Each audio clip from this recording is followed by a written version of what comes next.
Ó, meio-dia e 5 minutos, a gente segue aqui apurando o que está acontecendo nessa operação da Polícia Federal. Peço licença a vocês, que vou me conectar agora com o nosso colunista Leonardo Sakamoto, que também tem apuração a respeito dos impactos dessa operação da Polícia Federal, inclusive no governo Lula, né? Diante dessas falas de Bolsonaro nesses dias anteriores, numa espécie de profecia. Foi até o que o Sakamoto escreveu na sua coluna, que está publicada na nossa página aqui do UOL. Olá, Sakamoto! Bom dia, seja bem-vindo aqui ao nosso UOL News. Bom dia, Fabiola. Bom dia a todos e todas. Bom, o que você apurou em relação a essa possibilidade de Bolsonaro ter alguma informação de que alguém da família dele ou alguma operação poderia estar em andamento ou iria acontecer em relação ao governo dele?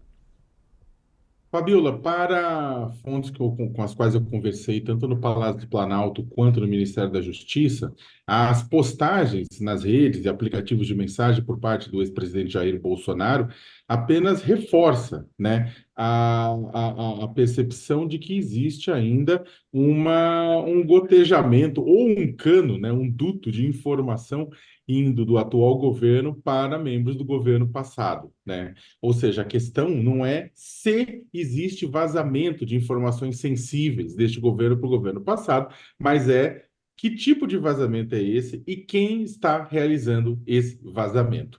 Né? Eles falaram que essa própria operação em si, né, ela não é simplesmente para ir atrás de punir, não, é para tentar fechar o buraco.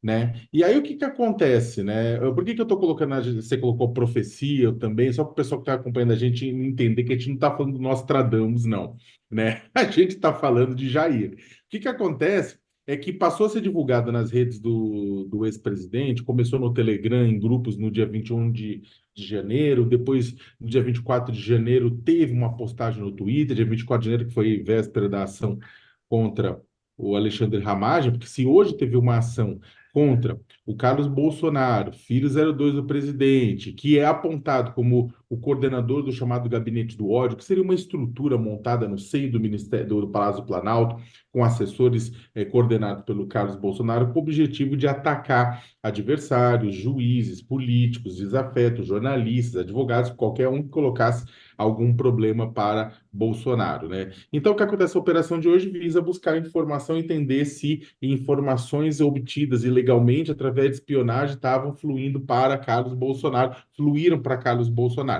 Na semana passada, teve a operação, né, no 25 de janeiro, a operação contra Alexandre Ramagem, atual deputado federal pelo PL do Rio de Janeiro, pré-candidato à prefeitura, mas que ele foi diretor-geral da ABIN sobre o governo Jair Bolsonaro e quase diretor da Polícia Federal, se o Supremo Tribunal Federal não tivesse impedido isso, dadas as relações com a família Bolsonaro. Então, o que acontece é que um dia antes disso vir a público contra o Ramagem, da operação a ocorrer contra o Alexandre Ramagem, operação com mandado de busca e apreensão tanto no gabinete dele quanto na casa, coisa semelhante ao do Carlos Chogor, do Carlos Bolsonaro, né, houve essa mesma postagem do Bolsonaro no Twitter, né, do presidente da República, que está lá para todo mundo que quiser ver ainda, dizendo que as próximas semanas serão decisivas e que vivemos momentos difíceis, né, de dores e incertezas, né. A gente até comentou aqui no UOL de que poderia vir uma bomba contra o Bolsonaro, e de fato veio. Então, o que acontece aqui dentro do governo desconfia-se de que isso aqui é uma prova de que ele sabia. Mais do que uma prova, era, de certa forma, quase um escárnio, Fabiola, porque eles estão. É uma forma até de mostrar, eu sei o que está acontecendo aí dentro. Né, eu sei o que está acontecendo aí dentro. Agora, a desconfiança, né, ela está aumentando, e as fontes comentaram, um nome que já está na mídia, não é novidade para ninguém, o Alessandro Moretti, diretor adjunto da ABIN, número 2 da ABIN, né? Que, na verdade, o pessoal aponta, são as coisas que eu falei, ele Bolsonaro estava no governo passado, não é só porque estava no governo passado, tem relações fortes com o governo passado, então ele pode estar como parte desse duto de informação que sai de um lado para o outro, né? Então, Fabiola, é uma situação que é complicada, porque, inclusive, o pessoal espera que não fique apenas na questão do First Mile, o software que monitore o deslocamento das pessoas, né? O Rodrigo Maia, então presidente da Câmara dos Deputados, falou aqui para o UOL que era um absurdo, porque ele estava num lugar reunido com outras pessoas, vazava informação sobre quem ele estava reunido e ele começava a ser atacado pelo gabinete do ódio, né? Então, mostrando essa conexão entre a BIM Paralelo e o Gabinete do Ódio. Só que isso é apenas uma parte, porque agora a Polícia Federal também quer saber se teve grampo de telefone celular, se teve montagem de dossiê, se teve vazamento de dado fiscal. Ou seja, o escândalo está só no começo. O Sakamoto, tem um outro ponto, né, dessa história das informações, importante essa apuração que você traz, né, que eles não têm dúvida de que a informação chega até eles, querem saber como ela chega e por onde ela vaza. O fato de Bolsonaro ter saído de barco para pescar com os filhos, a casa ter ficado absolutamente vazia, às 5 horas da manhã, pouco antes do início da operação, também levanta muita suspeita sobre essa possibilidade dessa informação ter chegado à família Bolsonaro de que essa operação aconteceria, não, Sakamoto? Tudo que a família Bolsonaro não quer é um japonês da Federal batendo knock-knock na porta deles, né? Que nem ficou famoso na época da Lava Jato. Eles abominam a possibilidade disso, porque sabem que essas imagens vão acabar circulando, né? O que pode ser muito negativo para as intenções e para a situação política do próprio Bolsonaro.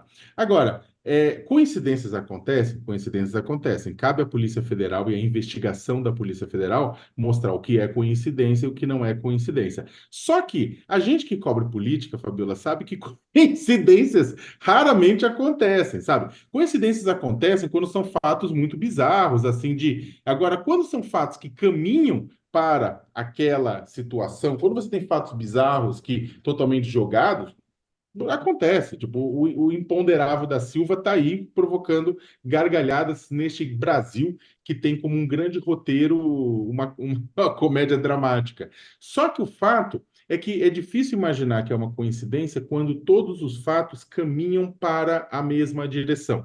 Né? Brincadeiras à parte, eu estou falando que coincidência não acontece, estou falando só que quando todos os fatos caminham para a mesma direção. E neste caso a gente tem o quê? Uma situação de vazamento da que é já tido como fato dentro do governo de que há vazamento para o governo Bolsonaro, que mostra, inclusive, parênteses de que a desbolsonarização que foi tão defendida por parte do governo do presidente Lula não foi completa, né? E pelo que tudo indica, porque estamos falando do número 2, inclusive, da ABIN, estamos falando de pessoas que ocupam cargos de cúpula, né? Então, o negócio é um pouco mais grave, inclusive. Mas o fato é o seguinte, que é muito estranho que no meio de uma série de apurações... Primeiro que já é estranho a live em si. É uma live feita fora do Rio de Janeiro, né? Com os três filhos parlamentares do ex-presidente, deputado federal Eduardo Bolsonaro, senador Flávio Bolsonaro e vereador Carlos Bolsonaro, lá na casa deles, lá em Angra dos Reis, né? Ou seja, fazer essa live neste momento já tem uma questão de programação, claramente. Agora, sair antes, um pouco antes da própria Polícia Federal dar o knock-knock é coincidência demais, né? É aquela coisa, porque quando uma coisa é uma coincidência que acontece mesmo de forma trágica, outra coisa é com todos os fatos convergem para o mesmo lugar. Dá para de gente dizer que foi de propósito e tudo isso não, e que isso aí quem vai ter que dizer é a investigação policial. Porém, dá para dizer que toda essa investigação, Fabiola, está batendo no seio do bolsonarismo, né? E isso está incomodando, né?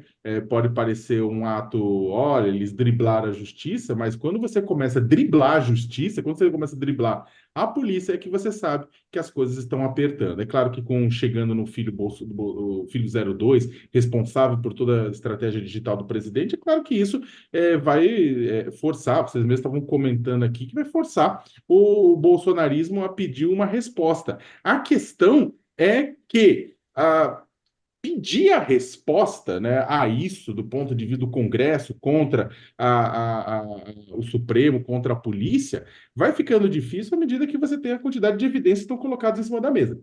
E aí a dúvida é quantos parlamentares, de fato, mesmo no campo bolsonarista, vão topar ir para o cadafalso junto. com filhos do presidente. Com o que está acontecendo agora, né, essa relação do Ramagem com o Carlos Bolsonaro, praticamente está enterrada as pretensões eleitorais do Ramagem neste ano no Rio de Janeiro. Agora vamos ver o que acontece com a primeira